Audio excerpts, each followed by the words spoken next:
안녕하세요 여러분, 호돌이입니다. 오랜만에 영상을 올리게 되었습니다. 제가 요 근래 좀 많이 바빠서 영상을 자주 못 올리게 되었는데요. 곧 한가해지면 유익한 이야기들 많이 공유 드리도록 하겠습니다. TCK, KNJ 그리고 하나머티리얼즈, 많은 투자자분들께 정말 항상 인기가 많은 그러한 종목들이죠. 그런데 이들 기업에 대해서 좀 최근에 우려스러운 이야기가 하나 둘 나오고 있다라는 소문이 좀 들리고 있습니다. 특히 제게 질문을 정말 많이 보내주셔서 제가 이번 영상까지 준비하게 되었습니다. 이들 기업에게 지금 어떤 이슈가 있는지 한번 좀 살펴보도록 하겠습니다. 세계 2위 시각 장비 기업인 도쿄 일렉트론이 지난달에 VLSI 심포지움이라는 학회에서 재밌는 결과를 공개했습니다. 차세대 시각 기술이라고 불리는 극저온 시각 기술을 이용해서 굉장히 재밌는 성과를 냈었는데요. 도쿄 일렉트론이요, 이 극저온 시각 공정을 이용해서 앞으로 미래에 등장할 400층 이상의 낸드 플래시를 단번에 만들 수 있는 그러한 기술을 소개한 겁니다. 여러분, 낸드 플래시를 만들 때는요, 시각 공정이라고 불리는 이 공정이 여러 차례 쓰여요. 그런데 이 시각 공정이 다 똑같은 시각 공정이 아니에요. 어떤 시각 공정은 더 쉬운 시각 공정도 있고 더 어려운 시각 공정도 있습니다. 그런데 이 시각 공정들 중에서 가장 어려운 난이도 극강무도의 시각 공정이 있는데, 현업에서는 흔히 이 공정을요, 하크라고 이제 부릅니다. 실제로 하크란 단어가 이제 맞지 않긴 한데, 아무튼 이번 영상에서는 편의상 그냥 하크라고 부르겠습니다. 그런데요, 이 어려운 하크라는 공정을 진행할 때 지금까지는 주로 램 리서치의 장비를 많이 써왔습니다. 시각 장비를 굉장히 전 세계에서 가장 잘 만드는 기업인데, 특히 이 공정에 사용되는 장비는 점유율 70% 이상을 유지하면서, 그것도 가장 최신 이 공장은 100% 독점 공급하면서 이 시장을 독보적으로 쥐어왔어요. 그런데 이번 학술대회에서요, 도쿄 일렉트론이 기존 램 리서치 장비보다 더욱더 뛰어난 이 성능의 장비를 개발해 들고 나온 것처럼 보인다라는 것입니다. 그래서 도쿄 일렉트론의 이 새로운 장비가 이제 반도체 시각 공정에서 게임 체인저가 되는 것이 아니냐, 이런 이야기가 본격적으로 들리기 시작한 것입니다. 그런데 이 도쿄 일렉트론이 가지고 나온 극저온 시각 기술이 대체 무엇이냐? 건식 시각 공정은 대체로 상온에서 진행되거나 아니면 상온보다 낮은 온도에서 진행되는 것이 일반적입니다. 특히 요즘에 정말 어려운 시각 공정은 이 저온 공정이, 상온보다 낮은 온도에서 진행하는 공정이 많이 도입되고 있는데, 그런데 여러분, 이번에 도쿄 일렉트론이 발표한 극저온 시각 공정은요, 이름에서 보듯이 훨씬 더 낮은 온도인 영하 100도 이하에서 진행하는 그러한 시각 공정을 의미합니다. 그런데요, 일각에서 이 잘못된 소식이 전해지기 시작했어요. 첫 번째, 이번에 도쿄 일렉트론이 선보인 극저온 시각 기술은 램 리서치를 압도할 기술이다. 두 번째, 극저온 시각 장비가 도입되면 TCK 같은 기업들이 만들어 왔던 실리콘 카바이드 링이 필요 없게 된다. 세 번째, 삼성전자가 곧 도쿄 일렉트론의 극저온 장비를 이용해서 낸드 플래시를 제조할 것이다. 자, 이 세 가지 이야기가 점점 돌기 시작했는데, 실제로 제가 직접 구독자분들과 강의 수강자분들께 이 받았던 질문에 포함되어 있는 내용이기도 합니다. 그런데 이들 세 가지 과연 사실일까요? 제가 보기에는 좀 이상한 점이 많이 있습니다. 결론부터 말씀드리자면 이 세 가지 이야기는 우선 확정된 사안은 전혀 아니고요. 그리고 현 시점에서의 정보만 가지고만 말씀드리자면 사실이 아닐 가능성이 매우 높아 보입니다. 자, 첫 번째로 여러분, 극저온 시각 기술은요, 새로운 기술이 아닙니다. 이번 도쿄 일렉트론의 학술 발표로 인해서 갑자기 극저온 시각 기술이 막 관심을 받기는 했어요. 그런데 사실 극저온 시각 기술은 이미 1980년대부터 오랫동안 연구 개발되어 온 그러한 기술이고요. 이미 시제품 장비도 여러 차례 개발되면서 또 많은 반도체 기업들도 이 극저온 시각 공정을 계속해서 연구해 왔습니다. 그런데 특히 이번에 도쿄 일렉트론의 발표가 유난히 주목을 끈 이유는 우리 기술을 이용하면 400단 이상 낸드 플래시를 쉽게 만들 수 있어요, 이런 식으로 이제 제목이랑 내용을 구성해서 큰 호응을 받았던 것입니다. 그런데요, 사실 이는 기술이 발전해 나가는 과정에서 자주 나오는 그냥 중간 결과물 중 일부에 해당합니다.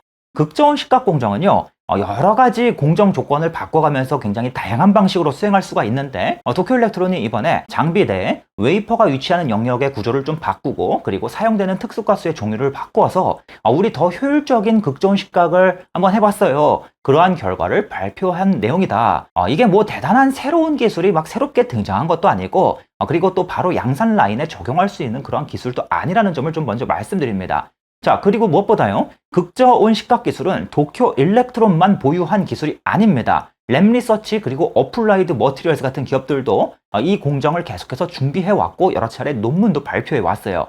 다만 도쿄 일렉트론은 이 시각 공정에서 계속해서 램 리서치보다 뒤쳐져 있었잖아요. 그래서 한 번에 확 주목을 끌어보고자 이번에 좀 강한 어조로 학술 발표를 진행한 것으로 보입니다. 그리고 다음 두 번째 오해요. 그래서 이 도쿄일렉트론이 발표한 이 극저온 식각 기술이 도입되면 실리콘 카바이드 링이 안 쓰인다. 그러한 질문을 제가 받았습니다. 여러분, TCK 같은 기업은 지금까지 실리콘 카바이드 링 사업에 주력해왔죠. 그런데요, 지금까지의 연구 내용들을 쭉 종합해서 보면 어떤 결론이 나오는가? 이 극저온 식각 공정에서도 여전히 문제가 생깁니다. 어떤 문제요? 실리콘 링을 사용하면 이 실리콘 링의 부식이 너무나 빠르게 일어납니다. 낸드 플래시를 만들기 위해서 식각 공정을 진행하는데 이때 낸드 플래시만 식각이 되는 것이 아니라 장비 부속품인 실리콘 링도 함께 부식이 된다는 거예요. 이게 왜 문제가 되는가? 이 낸드 플래시를 만들 때 그 중에서도 이 하크 공정을 진행할 때는 이 공정이 굉장히 오래 걸려요. 무려 1시간 이상 굉장히 오래 걸립니다. 그런데 이 오랜 시간 동안 공정이 진행되면서 점점점 이 장비 부속품이 부식되면 어떻게 되겠습니까? 내가 원하는 결과물이 안 만들어지기 시작하고 이 낸드 플래시가 깊게 안 파이게 됩니다. 또는 비스듬하게 파이게 돼요. 그래서 이로 인해서 낸드 플래시 제조 수율이 크게 떨어지게 되는 거예요. 그래서 이 수율을 다시금 끌어올리고자 실리콘 링 대신에 실리콘 카바이드 링을 써왔던 겁니다. 실리콘 카바이드 링을 써도 역시나 부식이 되는 건 마찬가지지만 부식이 훨씬 더 천천히 이루어지기 때문에 이 오랜 공정 시간을 더욱더 수월하게 버틸 수 있고 이로 인해서 수율이 더 높아지는 그러한 특징이 나타납니다. 그런데요, 이 극저온 식각 연구들을 가만히 쭉 보면 재밌는 사실은 실리콘 링도 같이 식각되는 경향은 여전히 똑같이 나타납니다. 즉 상온에서 식각을 할 때랑 극저온에서 식각을 할 때랑 그다지 두드러지는 차이가 존재하지 않아요. 여전히 실리콘 카바이드를 쓰는 것이 더 유리합니다. 상온에서나 저온에서나 마찬가지라는 것이죠. 그래서 지금까지의 연구 결과들만 보면 여전히 실리콘 카바이드가 유리한 경향이 나타납니다. 다만 중요한 점이 무엇인가 하면 실제로 나중에 극저온 식각 기술이 이제 활발히 막 도입이 되면 진짜로 실리콘 카바이드가 쓰일 것인가? 또는 이제는 더 이상 실리콘 카바이드 쓰지 않고 실리콘을 쓸 것인가? 확실하지는 않습니다. 아직 정해진 건 없어요. 다만 실리콘 카바이드가 쓰이지 말란 법도 없습니다.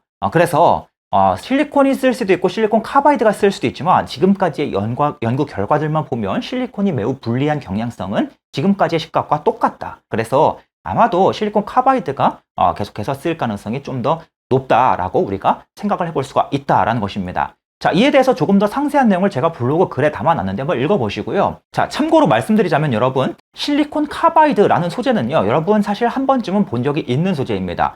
여러분 집에서 스테인리스로 된 냄비를 사시면 처음에 설거지를 할 때 어떻습니까? 연마제가, 검은색 연마제가 막 묻어나오거든요. 그게 바로 실리콘 카바이드입니다. 근데 이 물질이 발암 물질이니까 꼭 열심히 잘 닦아서 쓰세요.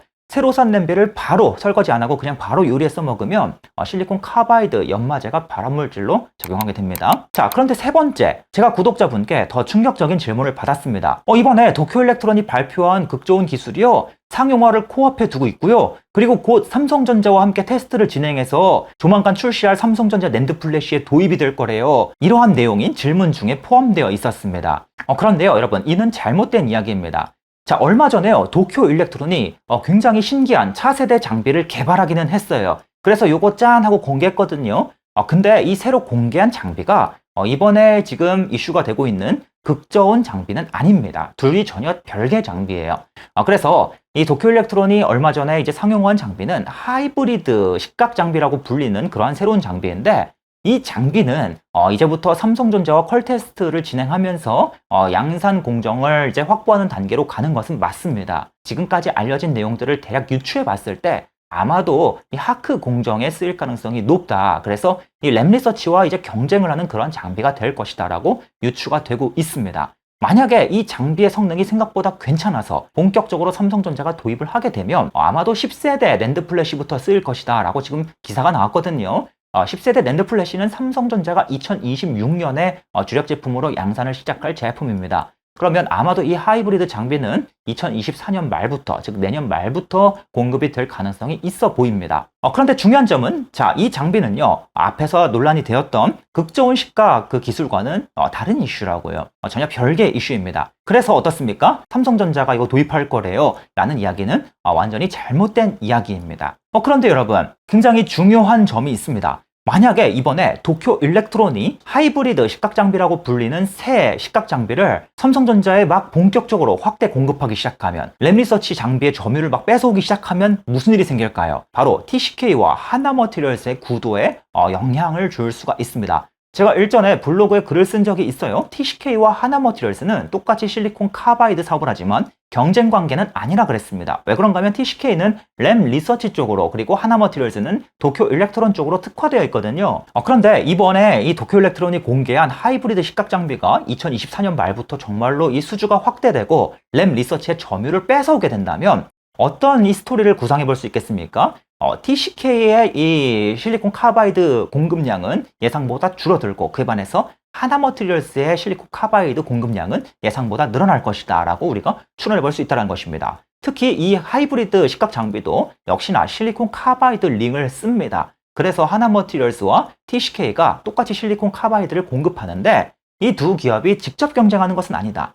다만 이들 기업이 제품을 공급하는 두 장비사가 경쟁을 하는데, 이 경쟁 구도에 따라서 아래에 있는 TCK와 하나머티리얼스의 운명도 결정된다라고 볼 수 있겠습니다.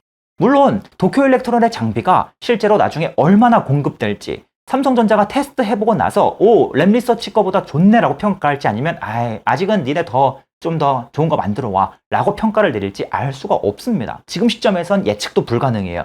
그래서 현 시점에선 알 수 없는 이슈이지만, 다만 만약에 도쿄 일렉트론이 장비 공급을 확대하면 하나머티리얼스에게 수혜가 되는 그러한 그림이 그려질 것이고, 이에 반해서 만약에 도쿄 일렉트론의 신장비가 생각보다 많이 팔리지 않는다면, 반응이 미지근하다면 지금 주가가 되려 떨어져 있는 TCK가 오히려 더 매력적일 수도 있다. 둘 모두 가능성이 있는 상황이다라고 내용을 정리해 드릴 수 있겠습니다. 자, 그래서 여러분, 최근에 우려의 질문을 많이 보내주셨어요. 극 좋은 식각 이슈가 나왔어요. 이로 인해서 실리콘 카바이드가 안 팔릴 거래요. 그래서 TCK, 하나머티리얼스, K&J 지금 다 망하게 생겼어요.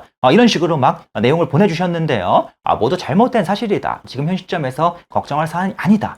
그것보다도 지금 당장 상용화를 앞두고 있는 하이브리드 장비에 더욱더 주목해야 되고, 이 장비의 성과가 하나머티리얼스에게 수혜를 가져다 줄지, 아니면 기존 TCK의 점유율이 공고히 유지될지, 이 관전 포인트가 되겠다라고 말씀을 드려볼 수 있겠습니다. 자, 여러분께서 또 추가 질문을 남겨주시면 제가 또 글과 영상으로 공유 드리겠고요. 이번 영상이요, 제가 내용을 축약해서 설명드렸습니다. 꼭 제 블로그에 있는 글의 내용도 함께 확인하시기 바라겠습니다. 오늘도 시청해주셔서 감사합니다. 이상으로 호돌이었습니다.